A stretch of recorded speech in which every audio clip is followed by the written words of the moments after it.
আপনারা দেখছেন জনবার্তা। এই মুহূর্তে আমি রয়েছি সালহেতিয়া, আমি ঠিক রয়েছি রবীন্দ্র সদনে। আপনারা দেখতেই পাচ্ছেন কিভাবে জলের এইরকম অবস্থা হয়ে আছে। এখনো জল যেন নামেনি।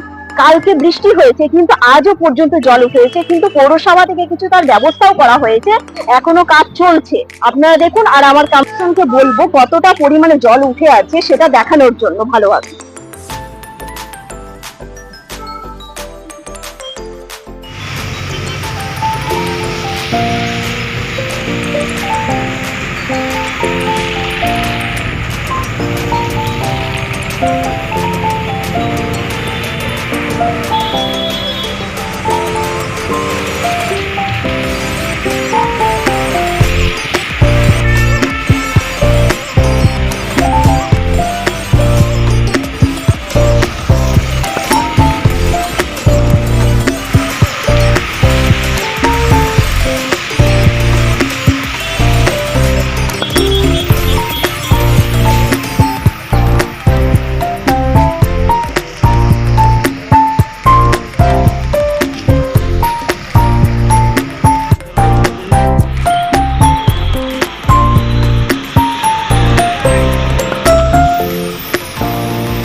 বার্তা নিউজ থেকে আজকে আমরা পৌঁছে গেছি রবীন্দ্র সদনের ঠিক উল্টো দিক প্রাঙ্গণে মোহরকুঞ্জ।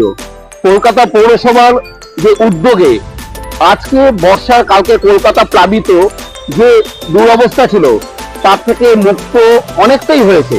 পৌরসভা কর্মীরা যথেষ্ট সতর্কতার সাথে তারা আপ্রাণ চেষ্টা করে কলকাতা মহানগরীকে জলপ্লাবন থেকে মুক্ত করেছে। প্রতিদিন প্রতিনিয়ত যাতায়াতে যারা যাত্রীরা রয়েছেন তারা এই যে দুর্ভোগ, কালকে কলকাতায় যে অকাল বৃষ্টির জন্য যে দুর্ভোগ তাদের সহ্য করতে হয়েছিল তার থেকে আজকে অনেকটাই মুক্ত মহানগর কলকাতা। পৌরসভার কর্মীরা তারা দিন রাত এক করে তারা অক্লান্ত পরিশ্রমের সাথে এই জলমগ্ন যে কলকাতার রাস্তাঘাট তার থেকে মুক্ত অঞ্চল করে তুলেছে। আমাদের জনবার্তা থেকে পাচ্ছি গাড়িতে তারা যাচ্ছে, তাদের কিছু ছবি তো আমার ক্যামেরা পার্সনকে বলবো ধরার জন্য। তারা কি আজকে ঠিকঠাক আছে তো?